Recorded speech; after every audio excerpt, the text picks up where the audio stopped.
वार की तैयारियों को लेकर सीएम ने की समीक्षा बैठक, अधिकारियों को दिए अहम दिशा निर्देश।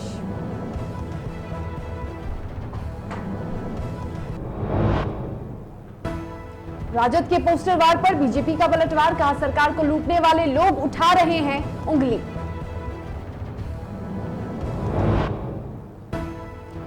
ऑक्सीजन सिलेंडर और रेमडेसिविर की कालाबाजारी को लेकर पुलिस ने कसा नकेल, दिल्ली की स्पेशल पुलिस ने कालाबाजारी मामले में भागलपुर से महिला को किया गिरफ्तार। कटिहार में गड्ढे में गिरने से 3 बच्चों की मौत, तो नालंदा में 2 बच्चों की गड्ढे में गिरने से गई जान।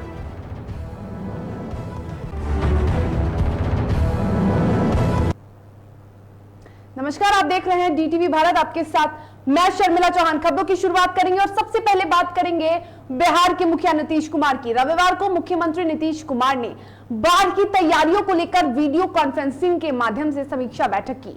वीडियो कॉन्फ्रेंसिंग के माध्यम से राज्य में बाढ़ की तैयारियों के संबंध में एमपी, एमएलसी, एमएलए के साथ प्रमंडलवार बैठक में प्राप्त सुझावों से संबंधित समीक्षा बैठक की। और इस बैठक के दौरान जनप्रतिनिधियों ने अपने अपने क्षेत्र से संबंधित बाढ़ पूर्व कार्य और भावी परियोजनाओं को लेकर महत्वपूर्ण सुझाव भी दिए। इस बैठक में संबंधित विभागों के अधिकारी भी जुड़े रहे। बता दें कि सीएम ने इस बैठक के दौरान कई अहम निर्देश अधिकारियों को दिए। सीएम नीतीश कुमार ने कहा कि तटबंधों की ऊंचीकरण, पक्कीकरण और सुदृढ़ीकरण कार्य को तेजी से पूर्ण करें। बाढ़ सुरक्षा हेतु बचे हुए सभी कटाव निरोधक कार्य और बाढ़ सुरक्षात्मक कार्य को जल्द पूरा करें। उन्होंने ये भी कहा कि विशेष अभियान चलाकर बरसात के पहले पुल पुलियों की सफाई कार्य पूरी करें। पथ निर्माण विभाग और ग्रामीण कार्य विभाग बाढ़ प्रक्षेत्र की सड़कों पर विशेष नजर रखे। बाढ़ को लेकर सभी अधिकारी पूरी तरह से सचेत रहे ताकि किसी भी परिस्थिति से निपटा जा सके। लोगों की बचाव की पूरी तैयारी रखें और उन्होंने ये भी कहा कि लोगों की सहायता और सुरक्षा हमारी प्राथमिकता है। तो बाढ़ से निपटने की तैयारियों को लेकर तैयारियों की समीक्षा सीएम नीतीश कुमार ने की और वीडियो कॉन्फ्रेंसिंग के माध्यम से ये समीक्षा बैठक का आयोजन किया गया, जिसमें कई विभागों के अधिकारी मौजूद रहे। और प्रधानमंत्री नरेंद्र मोदी के नेतृत्व में केंद्र सरकार के साथ पूरे होने पर बीजेपी देश भर में सेवा ही संगठन कार्यक्रम चलाने जा रही है। और इस कार्यक्रम के तहत बिहार बीजेपी 20,000 गांव में लोगों की सेवा करेगी और कोरोना काल में लोगों के बीच ऑक्सीमीटर, मास्क, सैनिटाइजर, साबुन बांटने के साथ साथ जगह जगह स्वास्थ्य जांच शिविर भी लगाएगी, जिसको लेकर राजद ने मोदी सरकार के खिलाफ पोस्टर जारी किया है। वहीं इस पर बीजेपी प्रवक्ता अखिलेश सिंह ने पलटवार करते हुए राजद पर हमला बोला। आपको बता दें कि एक तरफ जहां बीजेपी अपने कार्यों में लगी है, लगातार कोरोना काल को भी लेकर बीजेपी एक्टिव दिख रही है, तो दूसरी ओर विपक्ष सरकार पर हमला बोलने से पीछे नहीं हट रही है। लगातार पोस्टर वार के जरिए बिहार में राजनीति हो रही है। इसके पहले भी बिहार में पोस्टर वार लगातार राजद कार्यालय के सामने, और इस बार भी जो पोस्टर लगा है वो राजद कार्यालय के पास ही लगा है। और आपको बता दें कि पिछली बार जो पोस्टर लगा था उसमें मुख्यमंत्री नीतीश कुमार के खिलाफ बोला गया था, उनके जो कार्य उन्होंने नहीं किए हैं, उनकी खामियों को उस पोस्टर में गिनाया गया था। और इस बार जो पोस्टर जारी किया गया है उसमें यह लिखा गया था कि 7 साल जनता बेहाल, जिस पर बीजेपी ने भी पलटवार किया है। क्या कुछ कहा है बीजेपी ने, जरा आप इसे भी सुनिए। झूठ के बुनियाद पर रेत का महल खड़ा करने का प्रयास कर रहे हैं आरजेडी के लोग। हमारी सरकार ने नरेंद्र मोदी जी के नेतृत्व में जिस प्रकार से स्वास्थ्य, शिक्षा, सड़क, कृषि सभी क्षेत्रों में भारत को आगे ले जाने का काम किया है, जिस प्रकार से पूरे देश के अंदर आज सड़क का जाल बिछ गया। और देश में कोरोना संक्रमण के दौरान अनाथ हुए बच्चों के लिए केंद्र सरकार के साथ अब बिहार सरकार ने भी दरियादिली दिखाई है, जिसको लेकर सीएम नीतीश कुमार ने ट्वीट कर इसकी जानकारी देते हुए बताया है कि वैसे बच्चे और बच्चियां जिनके माता पिता दोनों की मृत्यु हो चुकी है, उन्हें कम से कम एक की जिनकी मृत्यु हुई है कोरोना के कारण, उन्हें बाल सहायता योजना अंतर्गत राज्य सरकार द्वारा 18 साल होने तक 1500 रुपया प्रति माह दिया जाएगा। और जिन अनाथ बच्चे बच्चियों के अभिभावक नहीं हैं, उनकी देखरेख बाल गृह में की जाएगी। ऐसे अनाथ बच्चियों का कस्तूरबा गांधी बालिका आवासीय विद्यालय में प्राथमिकता पर नामांकन कराया जाएगा। बता दें कि सीएम नीतीश कुमार से पहले देश के प्रधानमंत्री नरेंद्र मोदी ने भी इसकी घोषणा की थी। जानकारी देते हुए नरेंद्र मोदी ने यह बताया था कि वैसे बच्चे जिन्होंने कोरोना काल के दौरान कोरोना के कारण अपने माता पिता को खोया है, जो बच्चे अनाथ हो गए हैं, वैसे बच्चों के लिए केंद्र सरकार ने एक बड़ा निर्णय लिया है। उन बच्चों के स्वास्थ्य बीमा को भी कराएगी, उन बच्चों के लिए एजुकेशन लोन भी पीएम केयर फंड से जाएगा और उन बच्चों को स्टाइपेंड भी हर महीने दिया जाएगा। तो ये बड़ा फैसला किया गया है। उनके रहने की व्यवस्था भी केंद्र सरकार द्वारा की जाएगी। तो एक बड़ा फैसला केंद्र सरकार ने किया था और उसके बाद कई ऐसे राज्य हैं जिन्होंने ये फैसला लिया है और ऐसे में बिहार का नाम भी शामिल हो गया है, जहां बिहार के मुखिया नीतीश कुमार ने इसकी जानकारी देते हुए ट्वीट किया है।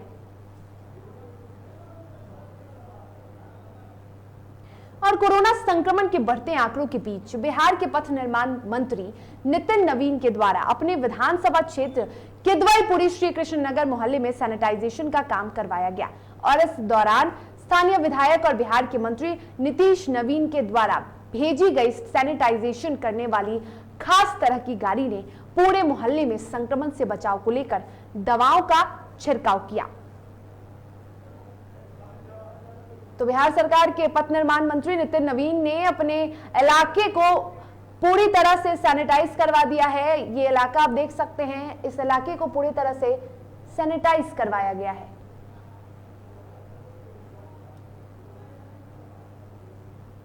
और बिहार में कोरोना महामारी के बीच गरीब तबके के लोगों के लिए सामुदायिक किचन की शुरुआत की गई है। सूबे के कई ऐसे जिले हैं जहां पर सामुदायिक किचन सही तरीके से चलाया जा रहा है, तो वहीं कई ऐसे जिले भी हैं जहां सामुदायिक किचन बस नाम का चल रहा है। और इसी कड़ी में सहरसा जिले के सौर बाजार प्रखंड में बने सामुदायिक स्वास्थ्य केंद्र का हाल बेहाल है।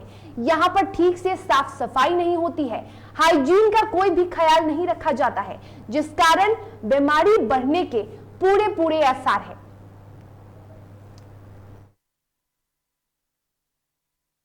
किचन का व्यवस्था किया गया गुजादर उच्च विद्यालय सौर बाजार में लॉकडाउन के पीरियड में, जिसमें मजदूर, निर्धन, निसहाय, निरक्षित, निःशक्त एवं जरूरतमंद व्यक्तियों को सुबह शाम भोजन दिया जाता है।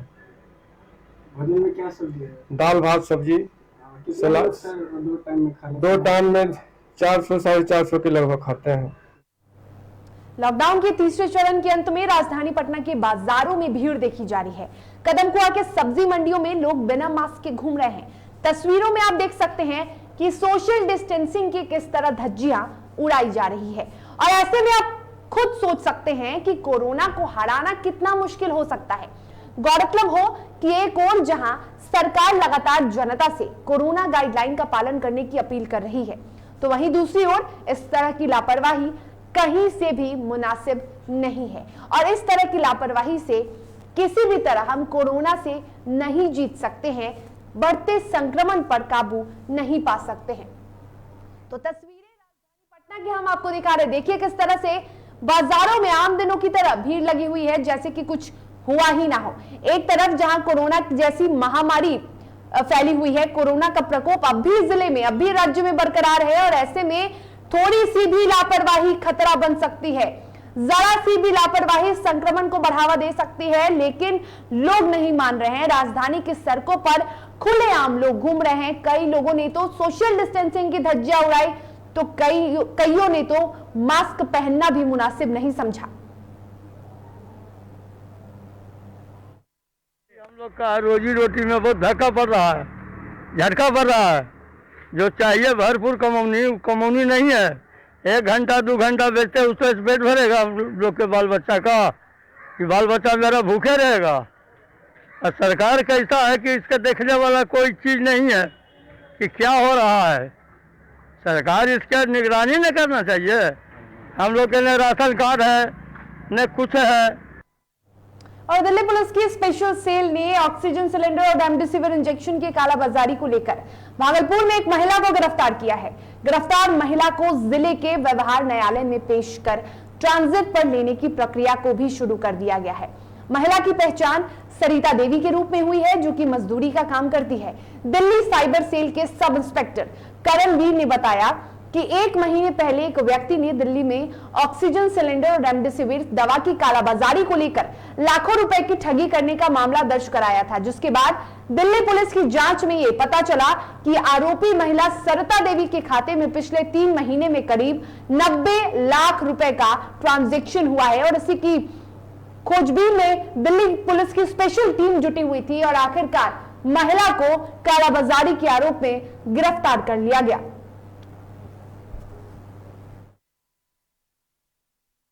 बड़े स्तर पर करोड़ों के हिसाब से जो हमारी शिकायत आई इसके रिगार्डिंग, तो हम उसको ट्रेस करते हुए पैसा पहले कर्नाटक के अकाउंट में गया एसबीआई से, फिर यहाँ ट्रांसफ़र हो रखा है वो पैसा। हमारे जो विक्टिम है, जो कंप्लेनेंट है, उनको ना तो ऑक्सीजन सिलेंडर ही मिल पाया और ना उनके परिवार के सदस्य की जान भी चली गई और पैसा भी वापस मिल गया। इसके ये जो सरिता देवी के अकाउंट में करीब 90 लाख रुपए आए हुए हैं और उसकी बहन है वो। और कोरोना संक्रमण से बचाव को लेकर प्रदेश में जारी लॉकडाउन के बीच डुमरांव अनुमंडल के काजीपुर पंचायत में नियम कायदे कानून को ताक पर रखकर कार्यक्रम का आयोजन किया गया, जिसमें बालाओं का डांस देखने को भी मिला और कार्यक्रम के दौरान लोगों ने सोशल डिस्टेंसिंग की भी खूब धज्जियां उड़ाई, जिसका वीडियो अब सोशल मीडिया पर वायरल हो रहा है। जानकारी के मुताबिक डुमरांव अनुमंडल के सिमड़ी प्रखंड के काजीपुर पंचायत में एक शादी समारोह के दौरान बालाओं के डांस का आयोजन किया गया था। भीड़ देखिए, एक तरफ जहां शादी समारोह में सिर्फ 20 लोगों के ही शामिल होने की अनुमति है, लेकिन यहाँ तस्वीरें तो कुछ और बयां करती हैं। कानून की जितनी भी नियम है, सरकार के नियम, लॉकडाउन की जमकर धज्जियां उड़ाई जा रही हैं और ऐसे में प्रशासन की भी बड़ी लापरवाही देखने को मिल रही है। इतने बड़े पैमाने पर आयोजन किया जा रहा है, लेकिन प्रशासन को इसकी जरा भी भनक नहीं है।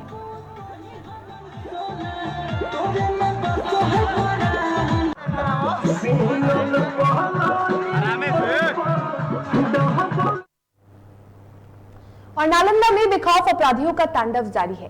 ताजा मामला बेना थाना क्षेत्र इलाके के गिरधर चक गांव की है, जहां मछली मारने के दौरान दबंगों ने एक शख्स की पिटाई कर दी और फिर उसके ऊपर एक नहीं बल्कि 2 दबंगों ने राइफल तान कर उसे जान से मारने की धमकी दी, जिसका वीडियो सोशल मीडिया पर तेजी से वायरल हो रहा है।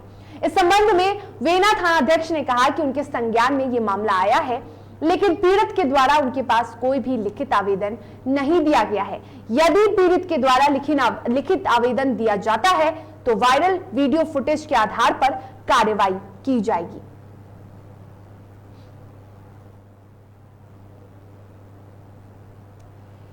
और बता दें कि समस्तीपुर में सीपीआईएम विधायक अजय कुमार पर हुए हमले के विरोध में वाम दलों ने प्रदर्शन किया। प्रदर्शनकारियों ने दरभंगा पटना मुख्य मार्ग को जाम कर एसपी के खिलाफ नारेबाजी की और उन्होंने अपराधियों को अविलंब गिरफ्तारी करने की भी मांग की। हम आपको बता दें कि समस्तीपुर में सीपीआईएम विधायक पर हमला किया गया, जिसमें सीपीआईएम विधायक के बॉडीगार्ड को गंभीर चोटें आई हैं। फिलहाल आपको बता दें कि विधायक बिल्कुल ठीक हैं, लेकिन ऐसे में लोगों का गुस्सा भी जायज है। लोगों का ये कहना है कि ये दूसरी बार विधायक पर हमला किया गया है, ऐसे में जल्द से जल्द अपराधियों को गिरफ्तार किया जाए। ये मामला तो है कि रात में मेरे ऊपर पार्टी ऑफिस में 11:15 बजे रात को हमला हुआ। हथियारबंद हमलावरों ने हमला किया है, गेट हमारा पार्टी ऑफिस का तोड़ दिया। राष्ट्रीय पार्टी हमारी पार्टी है, हर समय अपराधियों के खिलाफ लड़ते रहते हैं। और वो उसके बाद गाड़ी तोड़ दिया और गाड़ी तोड़ने के बाद जहां मैं रुका हुआ था ऊपर वो जाना चाह रहा था, लेकिन हमारा बॉडीगार्ड जो है जान पर खेल करके उसने इसको। बगहा के धना थाना क्षेत्र के घगवा में मृतका का शव सड़क पर रखकर परिजनों और ग्रामीणों ने पुलिस के खिलाफ जमकर नारेबाजी की। बताया जा रहा है कि 2 दिन पहले एक 20 वर्षीय युवती का अपहरण कर उसकी हत्या कर दी गई थी, जिसका शव उत्तर प्रदेश के कुशीनगर के पचरुखिया पुल से पुलिस ने बरामद किया था, जिसकी पहचान धना थाना क्षेत्र के घगवा निवासी 20 वर्षीय संध्या कुमारी के रूप में हुई है। बता दें कि पुलिस ने शव को पोस्टमार्टम के बाद उनके परिजनों को सौंप दिया, जिसके बाद पुलिस की कार्यशैली से आक्रोश में आकर परिजनों और ग्रामीणों ने मामले में उचित न्याय की मांग की है। ठीक है,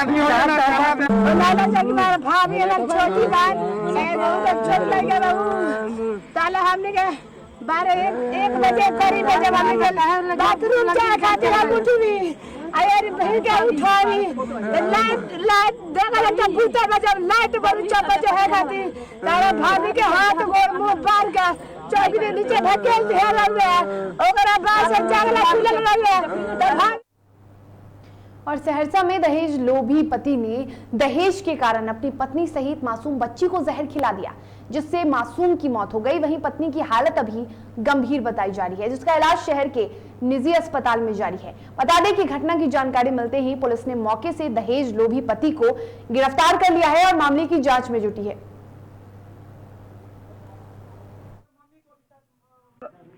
हुआ ऐसे इनको 2 लड़की हो गई, इससे 2 साल पहले दहेज प्रताड़ना के लिए मारपीट करती रहती थी इनके सास ससुर भी और ये लड़का भी पवन कुमार।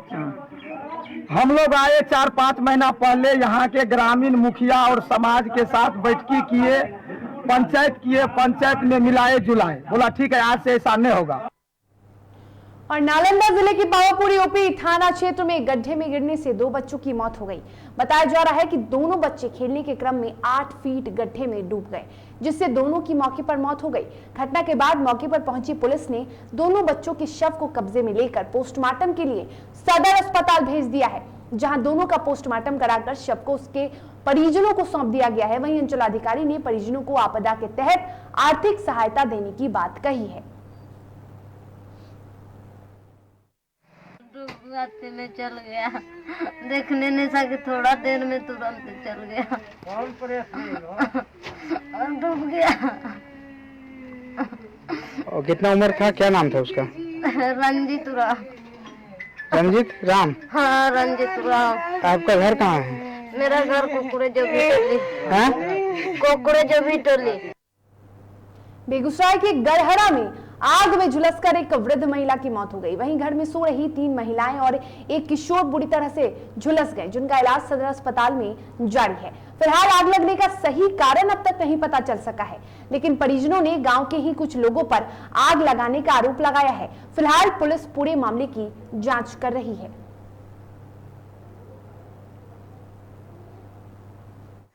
हम कुछ जानबे नहीं करते, हम लोग सोए थे, आग लगा गेट के सामने से, हम निकल पाए नहीं है न, कौन लगाया कैसे लगा कुछ हम देखबे नहीं किए। कोई कारण है, किसी से कोई विवाद भी था? हमको मोहल्ला टोला में किसी से विवाद नहीं, एगो हेसमेंट से झगड़ा था।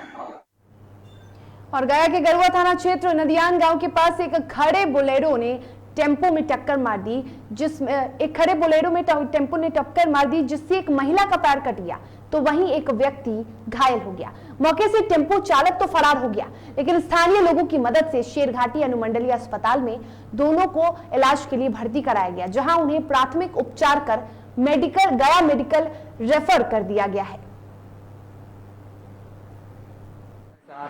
किधर से आ रहे थे? गुरुवार तरफ जी। किस चीज से थे आप? टेम्पो से थे। गाड़ी वाला टेम्पो में मार दिया? टेम्पो में ठोकरे में सट गया। लेडीज का? कहाँ घर हुआ आपका? नाम क्या है? कहाँ जा रहे थे आप लोग?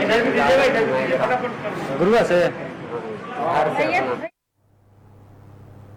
और गया में बाइक सवार अपराधियों ने एक व्यक्ति की गोली मारकर हत्या कर दी। घटना के बाद आक्रोशित ग्रामीणों ने सड़क जाम कर नारेबाजी की और इस दौरान आक्रोशित परिजनों ने कई राहगीरों के साथ भी मारपीट की।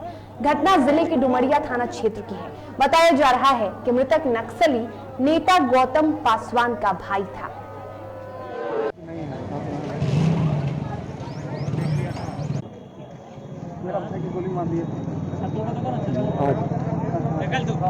किस समय कहाँ पर?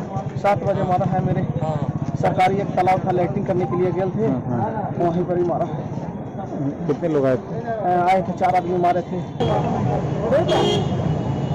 चकरबंदा मारा गाँव से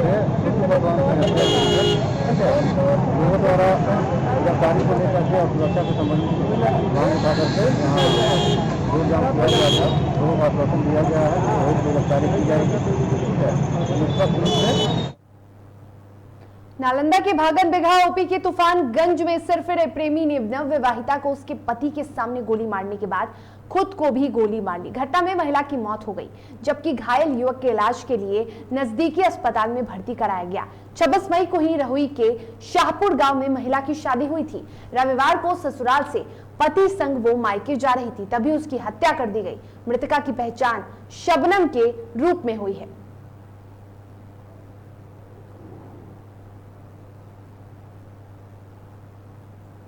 और अब बात करते हैं उत्तर प्रदेश की, जहां एक तरफ योगी सरकार भ्रष्टाचार के मुद्दे पर जीरो टॉलरेंस की बात करते हुए अधिकारियों को कड़े निर्देश देती है, तो वहीं अमेठी में भ्रष्टाचार का पर्याय बन चुके विद्युत विभाग की मनमानी इस कोरोना काल में भी अपने थमने का नाम नहीं ले रही है। आए दिन विभागीय अधिकारियों और कर्मचारियों द्वारा उपभोक्ताओं से अनर्गल वसूली करने का मामला सामने आता है। विभाग के ऐसे लोगों के खिलाफ कोई भी कार्रवाई नहीं होती है। मामला अमेठी के स्थापित विद्युत सबस्टेशन का है, जहां पर तैनात एसडीओ अमरजीत वर्मा एक उपभोक्ता से पिछले महीने अप्रॉक्सीमेट बिजली का बिल बताकर 18,000 रुपए ले लेते हैं, लेकिन रसीद पर कुल 9,602 रुपए ही थे।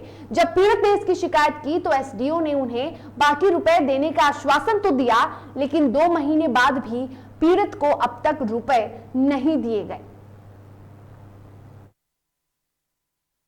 मैं यहाँ पे 31 मार्च को पिछले 31 मार्च को बिल जमा करने के लिए आया था।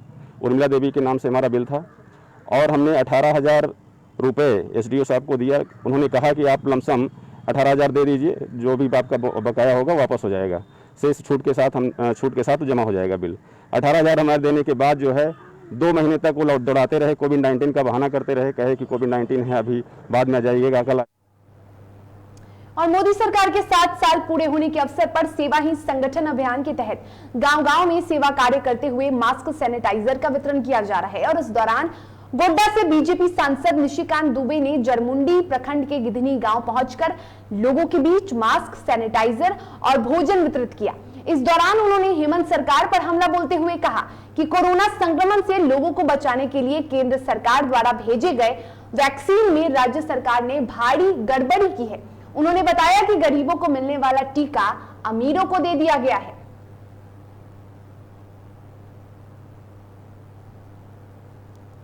आज हम जो आप देख रहे हैं कि हमने सबों के लिए खाना लाया है, खाना हमने खुद से बनवाया है, तो खाना का पैकेट हमने लाया है। इसके अलावा हमने महिलाओं के लिए सैनिटरी पैड लाया है, जो सारे महिलाओं को हमने, क्योंकि कोरोना काल में सबसे बड़ी समस्या ये कि दुकानें बंद हैं, तो महिलाएं कहाँ बोलेंगी, क्या बोलेंगे, तो उसके लिए सैनिटरी पैड लाया है। फिर हमने एक होम्योपैथ की दवाई आर्सेनिक लाया है, जिससे कोरोना में बहुत बड़ा बचाव होता है। और झरिया में 1200 किलो अवैध तांबा और स्क्रैप छिपाकर ले जा रहे वाहन को जब्त किया गया है और इसके साथ ही वाहन चालक को भी गिरफ्तार किया गया है। बताया जा रहा है कि बनियाहीर स्थित धर्मेंद्र साव के कचरा गोदाम से सामान लूटकर कोलकाता जा रहा था और इसी दौरान पुलिस को गुप्त सूचना मिली थी कि वाहन में अवैध तांबा और स्क्रैप छिपाकर ले जाया जा रहा है, जिसके बाद ये छापेमारी की गई। पुलिस अधीक्षक नगर पुलिस अधीक्षक थे, आदेशानुसार एंटी क्राइम चेकिंग कर रहे थे। उसके दौरान हम लोगों को सूचना प्राप्त हुआ था कि झरिया की तरफ से एक पिकअप वैन जो है अवैध चोरी का सामान लेकर आ रहा है। हम लोग चेकिंग के दौरान उसको रोके और उसका तलाशी लिए, तो ऊपर में कुछ प्लास्टिक बोतल वगैरह था और उससे नीचे तिरपाल के नीचे छिपाया हुआ लगभग 16 बोरी में तांबा लोहा का टुकड़ा पीसेस में था, जिसका वजन करीब 12। चतरा के हंटरगंज के केदनी बालू घाट से बालू उठाव के दौरान किए गए गड्ढे में जमा पानी में डूबने से एक युवक की मौत हो गई। मृतक की पहचान हंटरगंज के कसाई टोले निवासी के रूप में हुई है। वहीं घटना के बाद मृतक के शव को लोगों ने सड़क को पर रखकर प्रदर्शन किया।